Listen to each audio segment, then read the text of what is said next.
Hello everyone, Juxtaposition here. Today's video will be entitled The RFK Jr. PSYOPS.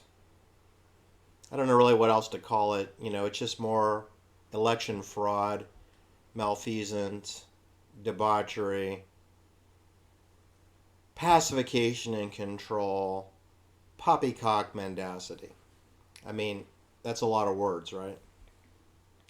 So, you know that Robert Kennedy Jr. has declared his presidency for the November 5th, 2024 presidential election, which fits into the category of completely irrelevant and a waste of your time to think about voting. We're at war. We're under maritime law. In the words of George Carlin, that famous New York parochial school Catholic educated young man, I think from Brooklyn, as he said, choices on a ballot? You mean Coke or Pepsi, aisle or window, smoking or non-smoking, paper or plastic? You mean those choices that are provided on a ballot, which may or may not be counted, may or may not be tampered with? Do you trust our voting system? Of course not. Only an imbecile would trust the voting system. Why don't you put the real issues on there, like 5G tower installation, yes or no? Smart grid, radio frequency weaponry in your neighborhood, yes or no?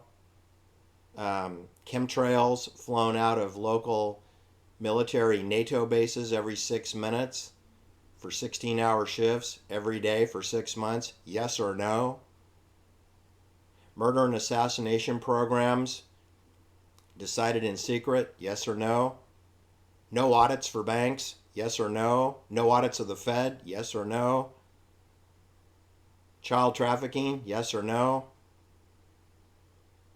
Murder and mayhem, terrorism, funded by banks, yes or no? Those choices do not appear on any ballot.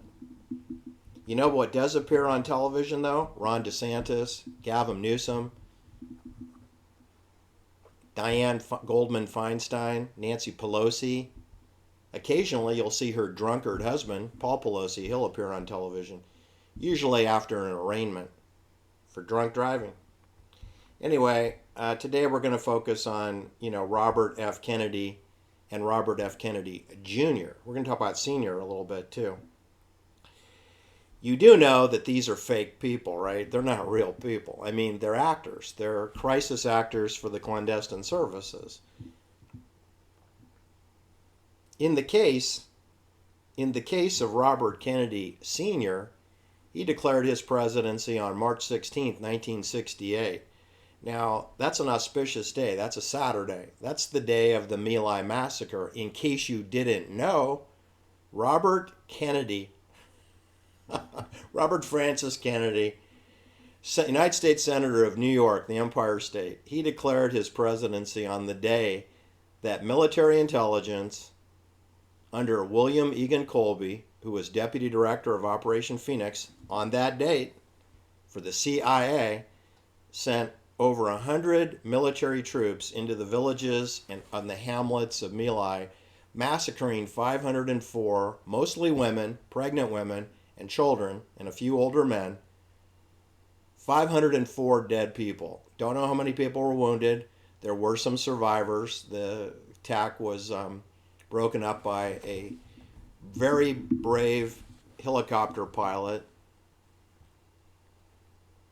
who pointed his 50 caliber machine guns, had his gunner point the machine guns at the 18 and 19-year-old Army troops to cease fire upon unarmed civilians. There were no Viet Cong, there was no ammo found, there were no resistance, there were no bayonets found. The only bayonets that were found at My Lai belonged to NATO forces, United States Army.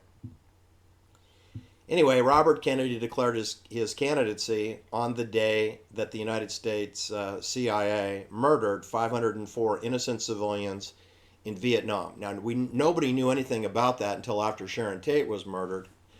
Similarly, by an M7 bayonet. Don't make me show you the weapon used to kill the 504 people at My Lai. This was attached to the M16 rifle. This is what killed Sharon Tate and Abigail Folger and Wojtek Frykowski and Tom Coomer. The M16 rifle is what killed Stephen Parent. This weapon killed Lino LaBianca the next day and Rosemary LaBianca the next day over in Griffith Park area, Silver Lake, 3301 Waverly Drive. Anyway, the reason that you know about the Charlie Manson story is so that we don't talk about NATO bayonet attacks happening in Los Angeles County. That's why. In other words, if you're going to have a grand murder, you need a grand concealment of the murder. And we have that. We have 53 years of liar, liar, pants on fire, applied linguistics, rabbit holes to dive into.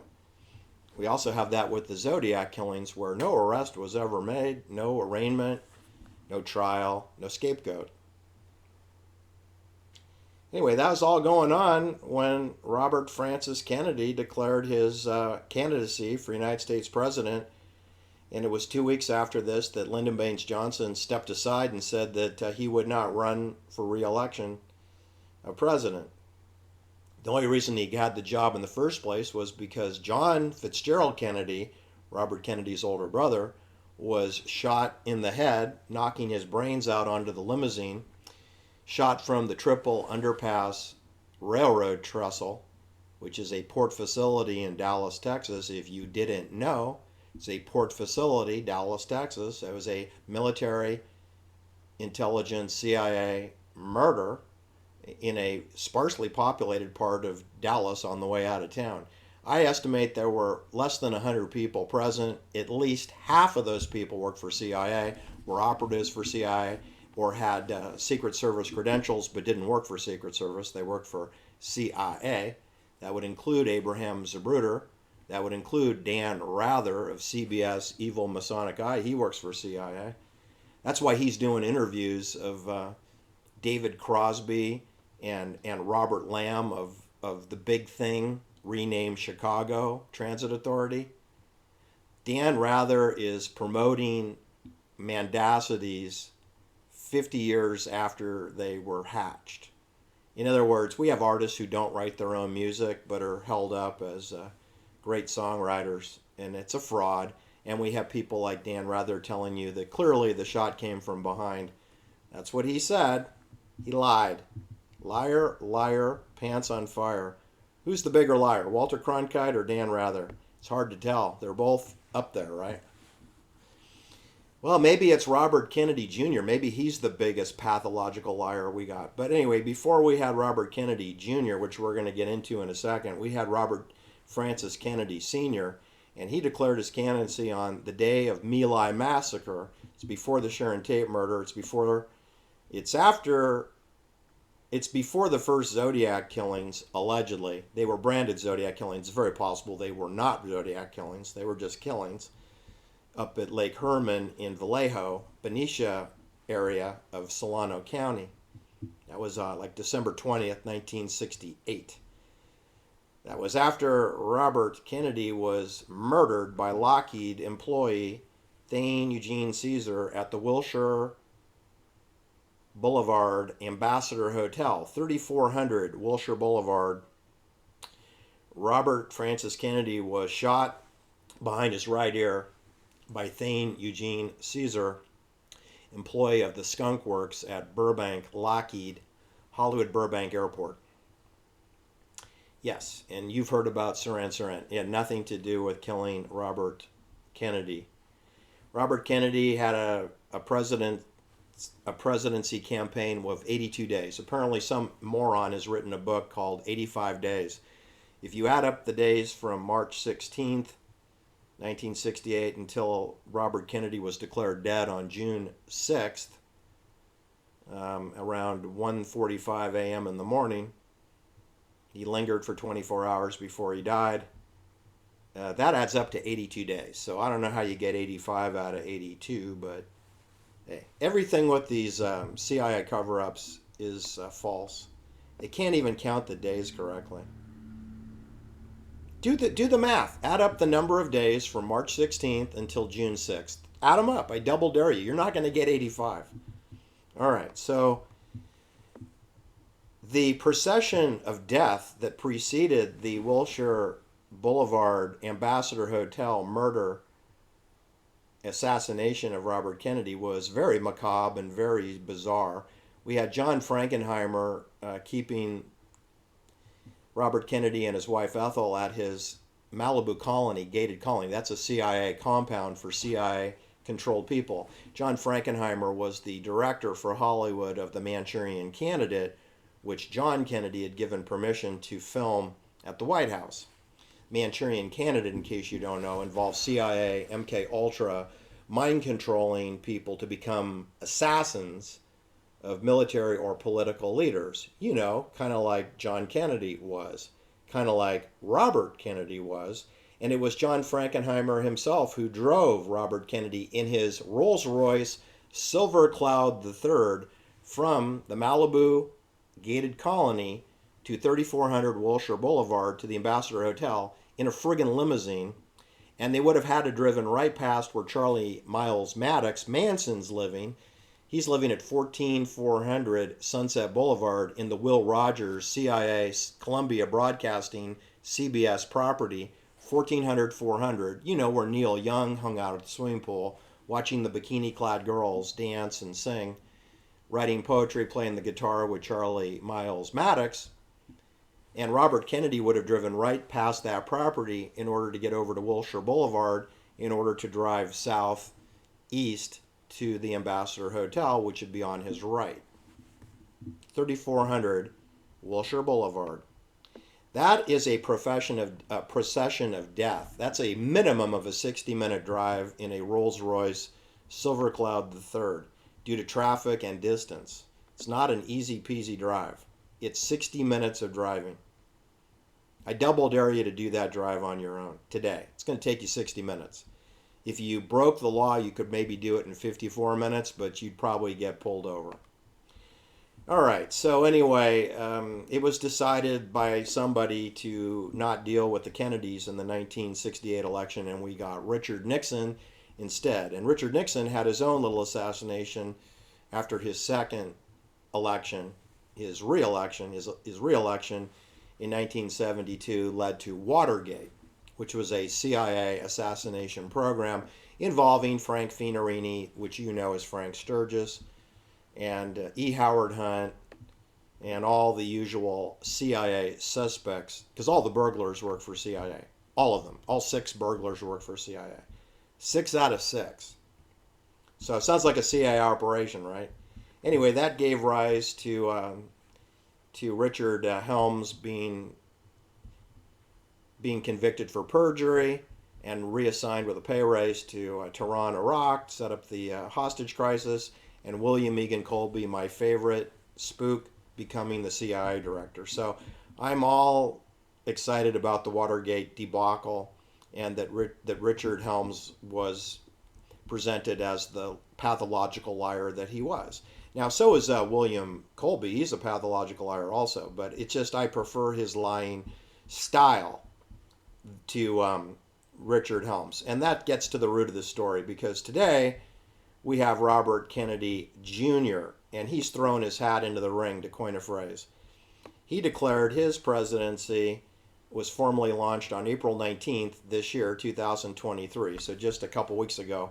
Robert F. Kennedy, 1 year and 7 months before the election, we have Robert Kennedy declaring his candidacy for president. Even though we have a sitting senile dementia president, Joe Biden, who I prefer. I prefer a president who wears diapers and is out of it, because that's authentic. That's very authentic. Anything like a Ron DeSantis or a Gavin Newsom or a Robert F. Kennedy Jr. is going to be fraudulent, because they have no authority to make any decisions. They're not in charge. They have no power. And if they ever did try to throw their weight around on television, they'd be canceled, deleted, the microphone will break. You'll be treated like a Berkshire Hathaway conference where you are not permitted to speak the truth in front of Warren Buffett or Bill Gates or their Bill and Melinda Gates Foundation, which Warren Buffett is a partner in. So I'm telling you is that you've got a real situation where there is not going to be anyone that's going to save you or save us who's going to be declared president. We're under military law, people. If you delve into Robert Kennedy Jr., you will see a boy who liked to take drugs and goof off and chase women. He's also been married 3 times. He's been divorced twice. His second wife committed suicide at age 52 by hanging herself. And then he goes on to marry the Larry David comedian fake wife Cheryl Hines. So he's married to a Hollywood Screen Actors Guild professional CIA social engineer, Cheryl Hines, who advocates the PCR test, which of course is a DNA collections tool, not a test. So you've got a compromised dude here in the form of Robert Francis Kennedy Jr., born January 17, 1954. He's 69 years old. He went to Harvard University.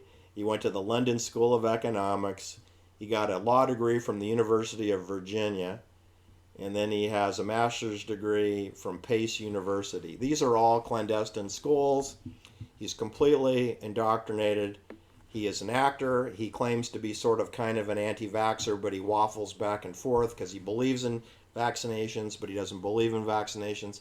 He talks out of both sides of his mouth, and he's a pathological liar, so I wouldn't believe him, and I would not believe anything that he said. You'd be better off going back and talking to Emily Black, his first wife, who he divorced 12 years into their marriage, whereupon he married Mary Richardson and divorced her 6 years in, and then she mysteriously hangs herself around the time of their divorce.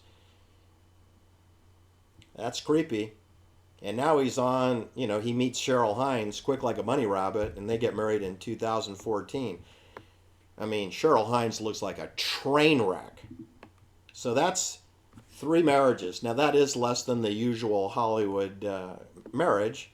You'll notice that his grandfather, Joseph Kennedy, never got divorced, but had many, many, many girlfriends, just like William Randolph Hearst did, including Marion Davies, who got a street named after her above the Sharon Tate murder scene. Anyway, what I wanted to tell you is that I put Ron DeSantis and Gavin Newsom and Nancy Pelosi and Willie Brown and Paul Pelosi. I put them all in the same category of crisis actors to be ignored, dismissed, and you never follow these people. They are disinformation artists. They are all indoctrinated. In the case of Ron DeSantis, he's the most indoctrinated because he actually has Navy prisoner dilemma game training at Guantanamo Bay and at Fallujah on the Euphrates River in Iraq, torturing people with the biscuit teams. Biscuit teams? Look it up. Biscuit. It's medical doctors, psychiatrists, nurses that will keep your torture victim alive while you perform enhanced interrogation torture upon them. The idea is to keep them alive. Don't let them die. Force feed them, give them enemas, but don't let them die. I'm not kidding. Ask Ron DeSantis about that. Or ask his father, who installed Nielsen boxes on people's television, aka surveillance. Or ask Ron DeSantis about his younger sister, who was murdered, suicided, killed in London, England, and she was engaged to a London banker at the time of her death. Go ask Ron DeSantis about his younger sister, Christine. Go ask him. I double dare you. Never comes up. Ask him about Guantanamo Bay and whether he liberated any prisoners, with his Geneva Convention PSYOPS. Ask him if he saved anyone's life at Guantanamo Bay. Go ahead, ask him. Nobody seems to want to know. All right, well, anyway, that's my video for today, people. Is nothing new to see here.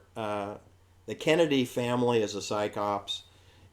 Kudos to John Kennedy because he actually did have Robert Kennedy Sr. make arrests of over 1,800 drug dealers, all of whom worked for the organized crime CIA, and that he wanted to issue treasury bonds, silver certificates from the treasury, and evade the bankers. He wanted to, through National Security Order number 263, withdraw CIA contractors in Saigon and throughout Southeast Asia. He wanted to shut down William Egan Colby's program of Cords, which was in the works. Cords was in the works in 1963. Yes, it was.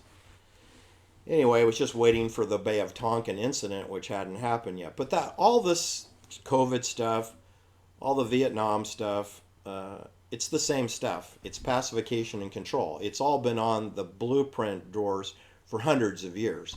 Before COVID, we had the bubonic plague, we had the Asian flu, we had the swine flu, we had mad cow disease. You think that the COVID, pandemic was a new idea? It's an old idea. It's very old. And you'll notice that the bubonic plague, as dangerous as it was, it didn't kill everybody. How come everybody is still alive? I don't get it. How did some people survive? I mean, at least 50% of the people didn't die, minimum. All you got to do is just don't drink the water out of the river because it looks like the river's polluted. So don't be getting your water out of that river. Thanks for listening. Hit the like and subscribe. I am totally shadow banned on all my channels. Thank you. Take care.